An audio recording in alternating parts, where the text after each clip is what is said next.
Well, hello Flosstube and welcome back to my channel. This is Flosstube number 16 and I hope you are all keeping well and that you've had a great week. Just want to start by saying a massive thank you to everybody that has sent me messages and posted comments and subscribed to my channel. Welcome to all of my new subscribers and I am so pleased to have you with me on this cross-stitching journey. Really, it's so fabulous sharing all of my stitching with you guys. We've got such a lovely community and everybody's just so kind and caring, so thank you. So as I mentioned last week, I was considering changing my job and I definitely will be. I am going to go back to the NHS after 12 years of being out of the NHS, so change is definitely coming. I love my job, what I do, but as I said to you, I'm worried about the future of where the company I work for is going, and I just thought I've been given a really fabulous opportunity right now and I just want to grab it with both hands really.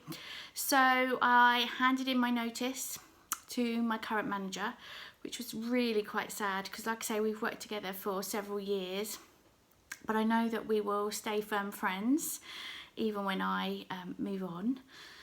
And I will be starting my new job next month. So I will be working night shifts. I love working night shifts.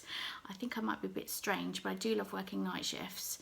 So that might impact my stitching. I'm not too sure yet. Obviously, I've been really spoilt during lockdown because I've been at home a lot more, so I had more time to stitch.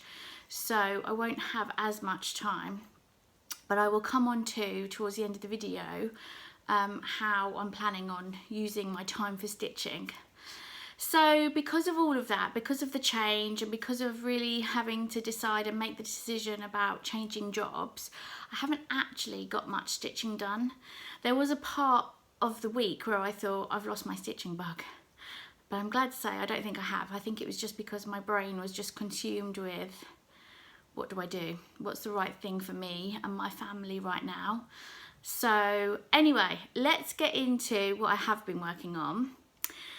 So I worked a little bit on my story keep, Life is an Open Book Paris, and this is what it will look like.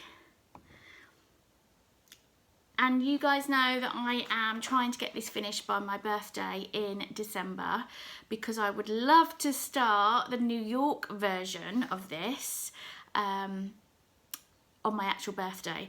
So these designs are by Amy Stewart and this is stitched on 18 count 2/1, and yeah, I actually only did an hour, so it's actually really not much different to last week. I think I did a little bit of yellow. In fact, the yellow is still on the needle. My little needle minder from Chapel View Crafts there. Yeah, didn't really get much. This is why I say I was worried that I lost my stitching bug because, like I say, I only did an hour's worth of stitching. I think it was only 214 stitches. So definitely want to do more this week because I really thought, because I had a week off last week, I would do more. But like I say, my little brain was just consumed last week and it just wasn't, I just wasn't able to do any stitching. And I think sometimes you have weeks like that, don't you? So yeah, we're on to a fresh week now and I'm looking forward to doing a little bit more of this one. But such a fabulous design. And I am currently, let me just put that down there, currently at, where am I at? 70.73%. And I would really love to get to 85% by the end of the month, which is 5,296 stitches left to go. Yes, by the end of the month.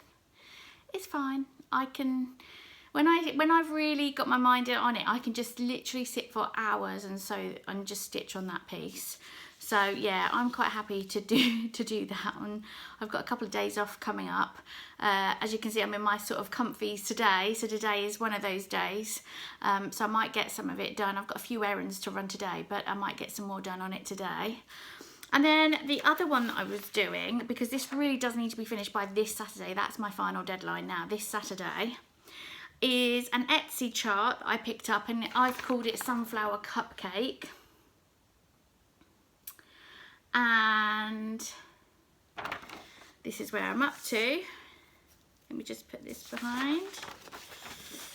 This is stitched 18 count 2/1.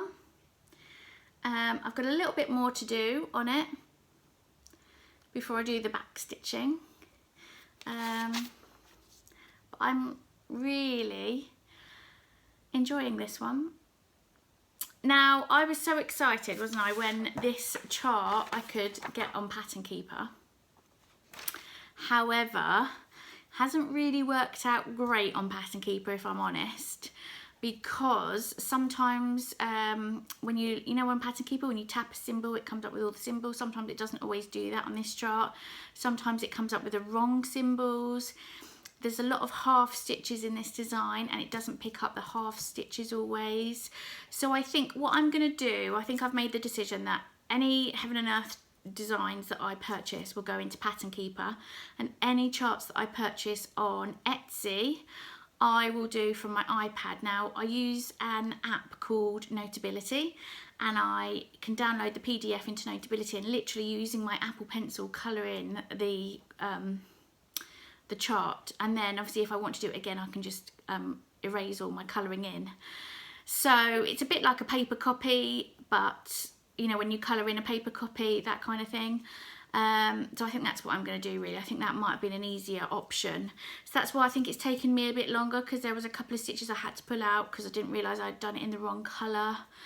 So yes, that's lesson learned really. Don't get quite so excited about some of these charts in Pattern Keeper, but I think it's great, absolutely life-saving for Heaven and Earth designs, but maybe not so much for these smaller, maybe Etsy charts that I've got. So there you go, lesson learned really.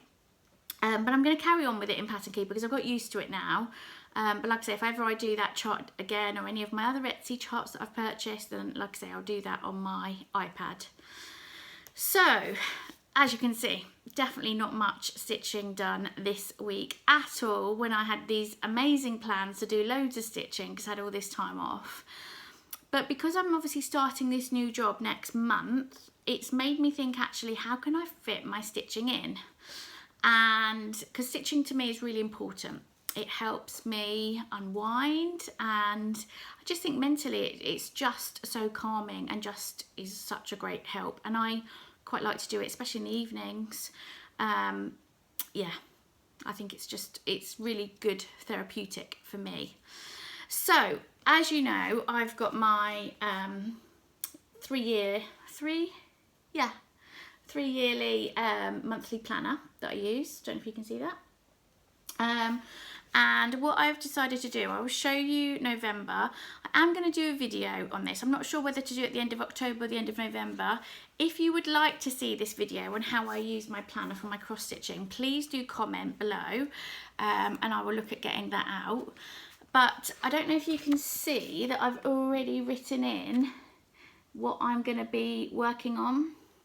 So I've basically taken all of my 6 Heaven and Earth designs and I've put them into Tiny Decisions app.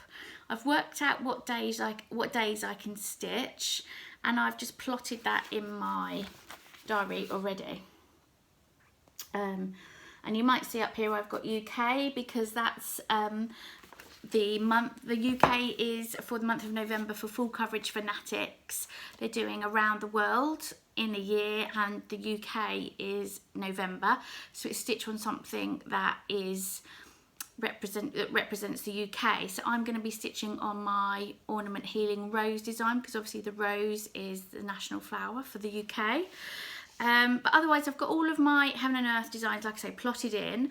I am planning on doing at least 1 hour a day, or on as many days as I can on my Paris one, because like I say, I'm really determined to get that finished.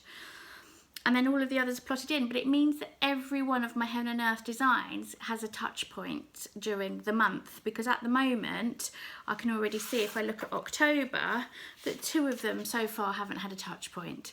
So that's going to be my plan for November, and I'll see how that goes. I've also got some dimensions kits that I've started that I want to do a bit more on. So what I'm going to do is see how I can plot those in as well. So it's probably going to be it's going to be a busy stitching month, but I think already I can see how this is going to help plotting it in like this. So really excited. And like I say, I can do a full video on how I use this whole booklet, or diary I should say, for my stitching, if that's something that you're interested in. So that's it, guys, bit of a shorter video today. What I have been thinking though is, with my new job, if I haven't got much stitching each week, what I might end up doing is moving to fortnightly videos, because I want to make the videos worthwhile for you so that you actually can see some progress in my stitching. But I think it might take me a few weeks to adjust and to see what stitching I can get done. Also as well, if I've got a variety of projects, I think that will help, whereas obviously today I've only got 2 to show you. So we'll see how it goes. I might stick with weekly, or I might move to fortnightly. We will see. So like I say, hope you are all well. Hope you are going to have a great week stitching yourself, and please do let me know what you're working on. I'd love to know. And if you want to email me, I've put my email in the description box below, so you can always email me any questions or show me any pictures of what you're working on. I'd love to know. So guys, have a great week and happy stitching. Bye for now.